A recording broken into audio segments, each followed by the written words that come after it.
Saudi அரேபியாவுக்கு ஒரு முக்கியமான வாய்ப்பு கிடைத்திருக்கிறது. அந்த வாய்ப்பை சவுதி அரேபியா பயன்படுத்த போகிறது என்கிறதும் இன்றைக்கு தெளிவாக நாம் பார்க்க முடியும். அதாவது கடந்த 2 வாரங்களுக்கு முன்பதாக அமெரிக்காவுக்கும் சவுதி அரேபியாவுக்கும் இடையிலே இருந்த 80 ஆண்டுகால ஒப்பந்தம் முடிவுக்கு வந்திருக்கிறது. அதாவது பெட்ரோலை கண்டுபிடிக்கப்பட்டதோட பெட்ரோல் பிசினஸுக்கு நாங்கள் பெட்ரோலை எடுத்து உங்களுக்கு எல்லா வேலையும் நாங்கள் பண்ணி தருவோம், ஆனால் நீங்கள் பெட்ரோலை விற்கும் போது டாலரில் தான் விற்பனை செய்ய வேண்டும் என்கிற ஒரு ஒப்பந்தத்தை அன்றைய சவுதி அரசோடு அன்றைய அமெரிக்க அரசாங்கம் வைத்து கொண்டது.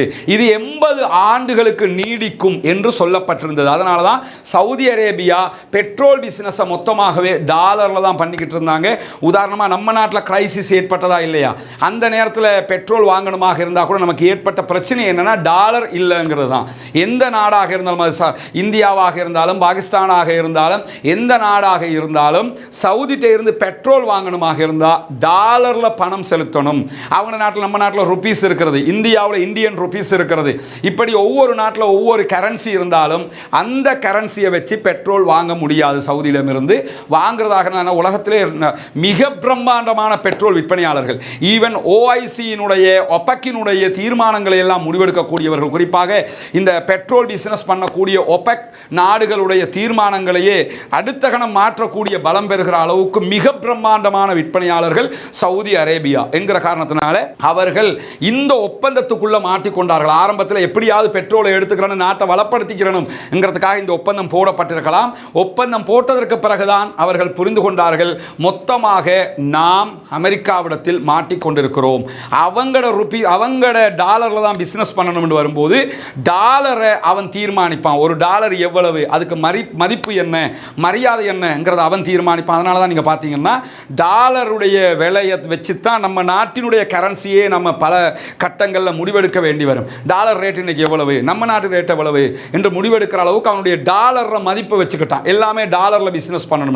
இதை உடையிற இடம் என்னன்னா ரஷ்யா உடைத்தது. அது எப்படி உடைத்ததுங்கிற தனியான நம்ம போட இருக்க அந்த வீடியோவில் சொல்கிறோம். அதே மாதிரி சீனா உடைத்தார்கள். இப்படி ஒவ்வொரு நாடாக வரும்போது சவுதி மட்டும் அந்த கண்ட்ரோலில் இருந்து கொண்டிருந்தாங்க. 80 ஆண்டு கால இந்த ஒப்பந்தம் கடந்த 2 வாரங்களுக்கு முன்பதாக முடிவுக்கு வந்துவிட்டது. எனவே சவுதி அரேபியா மீண்டும் இதை நாங்கள் மீள் ஒப்பந்தம் செய்ய போகிறோம் என்று அறிவிக்கவில்லை, இதை தொடர மாட்டோம் என்று அறிவித்து விட்டார்கள்.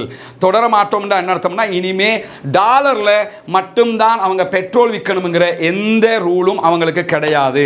அமெரிக்காவுக்கு டாலர்ல விற்பாங்க, சீனாவா இருந்தா சீனாவினுடைய கரன்சில விற்பாங்க, ஸ்ரீலங்கா விரும்பினா ஸ்ரீலங்காவோட ஒரு ஒப்பந்தம் போடப்பட்டா ருபீஸ்லேயே ஸ்ரீலங்கா என்ன பண்ணலாம்னா அவங்களோட டீல் பண்ண முடியும். நம்ம நாட்டு காசை நம்ம கொடுத்து அவங்க கிட்ட இருந்து பெட்ரோல் வாங்க முடியும். அப்படிதான் கடையில் போனால் அப்படி தானே பண்ணுவோம். அது மாதிரி பண்ணுவதற்கான வாய்ப்பு அவர்களுக்கு ஏற்பட்டிருக்கிற காரணத்தினால இனிமேல் ஜப்பானுடைய எண்ணில், ஸ்ரீலங்காவினுடைய ருபீஸில், இந்தியாவினுடைய ருபீஸில், மால்டீவ்ஸில், இப்படி ஒவ்வொரு நாட்டினுடைய கரன்சியோடு அவங்க நினைச்சா பண்ண முடியும். ஆனால் அந்த ருபீஸ் அளவுக்கு அவங்க வருவாங்கன்னு சொல்ல முடியாது. என்ன பண்ணுவாங்கன்னு சொன்னால், பெரிய பெரிய நாடுகள் இருக்கா இல்லையா, சில நேரம் இந்தியாவுடைய ருபீஸில் அவங்க பிசினஸ் பண்ணுவதற்கு ரெடி ஆகலாம். ஏன்னா பெரிய நாடு, மிக பிரம்மாண்டமான மக்கள் தொகை கொண்டது, உலகத்திலேயே மிகப்பெரிய மக்கள் தொகையை கொண்ட நாடுகளுடைய பட்டியலில் முதலிடம் என்கிற அளவுக்கு சீனாவை பின்தள்ளிடுமோ என்கிற அளவுக்கு இருக்கக்கூடிய ஒரு நாடு. அந்த நாட்டோட சீனாவோட அவங்க வந்து சீனாவினுடைய ருபீஸில் நாங்கள் பிசினஸ் பண்ண யோசிக்கிறோம்ங்கிறாங்க. அதே மாதிரி இந்தியா கோரிக்கை வைத்தால் இந்தியாவினுடைய ருபீஸ்லேயே அவங்க என்ன பண்ணலாம், பிசினஸ் பண்ணுவதற்கான வாய்ப்பு இருக்குது. இந்தியா ருபீஸில் அவங்க பண்ண ரெடி ஆயிடுவாங்கன்னா ஸ்ரீலங்கா மாதிரி நாடுகளுக்கு பெரிய ஒரு உதவியாக அது மாறிவிடும். இப்படி சீனாவோடு ரஷ்யாவோடு ஒவ்வொரு நாடுகளும் அவர்களுடைய பணத்தோடு மட்டுமில்லாமல் பிட்காயின்லையும் நாங்கள் பிசினஸ் பண்ண தயாராகிறோம் என்கிற செய்திகளையும் சவுதி அரேபியா அறிவித்திருக்கிறது. உண்மையை சொல்ல போனால் இந்த விவகாரத்தில் ஒரு தைரியமான முடிவு.